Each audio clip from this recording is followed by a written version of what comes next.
I bet you love to relax by browsing on your social media or playing some video games.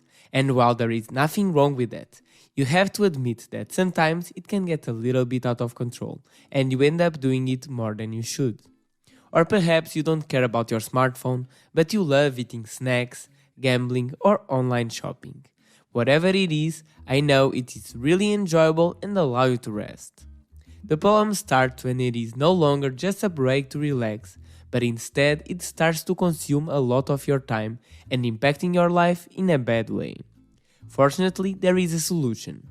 Dr. Anna Lembke teaches in her book Dopamin Nation why we tend to lose control on these highly pleasurable behaviors and how we can restore our balance. Let's get started.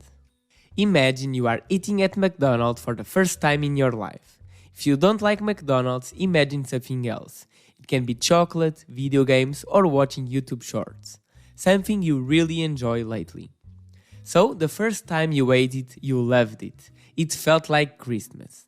On the next day, you ate it again, and it was amazing.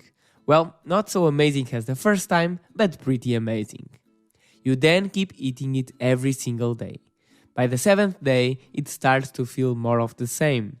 Yeah, it is good, but it's not like the first time. Why does this happen?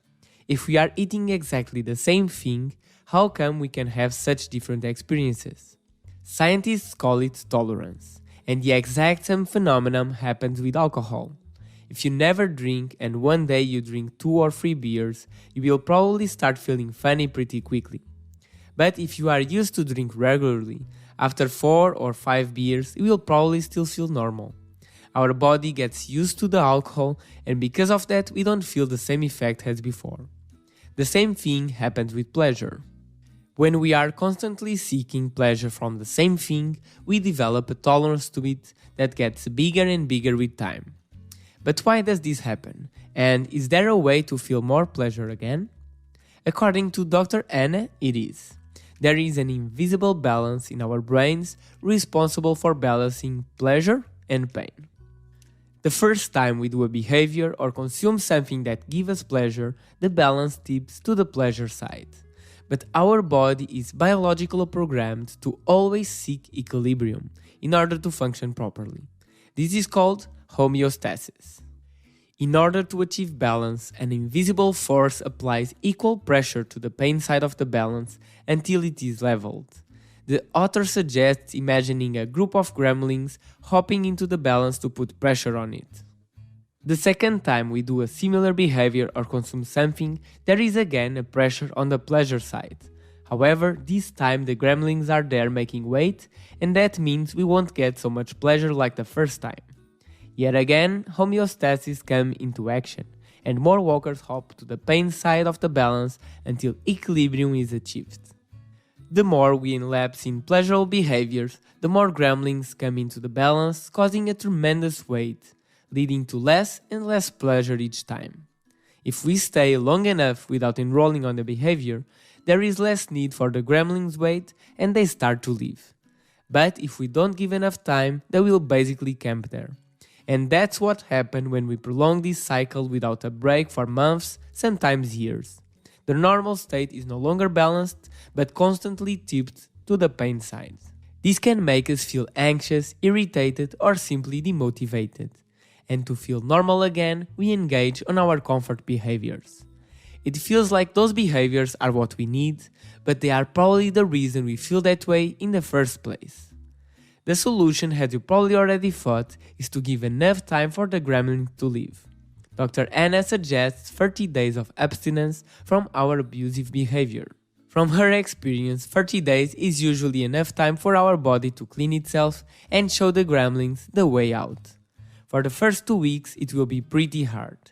If you start feeling more anxious or nervous, you will know your body is withdrawing, and that's a good thing. You just have to stay strong and avoid your comfort behavior. The last 2 weeks will be much easier, but you must keep going and complete the detox. For most of us, 30 days will be enough to reset our pleasure-pain balance and get our control back. But if you suffer from deep addiction to alcohol, drugs, or other highly addictive behaviors, you should seek professional help so that you can have a safe detox. Regardless of your situation, I firmly believe that everyone is able to change. All it takes is for you and you alone to deeply want it. By now, you already know how to bring balance back to your life. However, there are a couple of important things you should know before going for the 30 days detox. Have you ever heard about the Pavlov effect? Ivan Pavlov was a physiologist who made an important discovery. Pavlov made an experiment with a dog where he rang a bell. As expected, nothing happened. Then he placed dog food in front of him, and the dog started to salivate in anticipation for the food. From then on, he would ring the bell and then place the dog food, creating an association between the bell and the food. What he discovered was that after a while, ringing the bell without bringing the food was enough to make the dog salivate. This meant it was possible to create new associations in the dog's brain, even if they have no relation at all. And the exact same effect happened to us. Throughout life, we develop lots of associations to what we hear, see, feel, and even smell. For example, if you are a McDonald's fan, you know how characteristic is the smell of the French fries, and we can smell them from miles away. The problem is you probably already created an association between the smell and the times you ate at McDonald's. So when you smell it, it triggers a desire to eat. I am telling you all of this to explain that when our abusive behavior balance is leveled, we feel fine. But all it takes to create chaos is the trigger of our behavior. In the McDonald's scenario, the trigger can be the smell of the French fries. So, once we smell it, our brain automatically associates with eating it, and a little rush of pleasure happens in our brains in anticipation, which means our body will immediately respond with more gremlins to the pain side. And now we feel that pain in the form of a big desire to do the behavior. Even if we don't want to do it, we are now forced, or else we will feel anxious or irritated for a while. It's important to say that there are different levels of intensity depending on how abusive your behavior is. Sometimes it is so subtle that we don't even notice. A common example is grabbing our phone when we feel bored. Observe what happens if you don't reach it.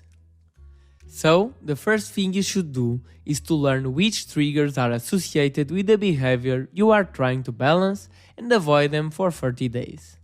It's not always possible, but for most cases, there is something we can do. Here is a list of common abusive behaviors and how you can try to prevent them. Many people are addicted to social media. That's the first thing they do when waking up or going to sleep. That's where they go when feeling bored. One way to prevent it is by uninstalling the apps on your smartphone or by not bringing your smartphone to bed.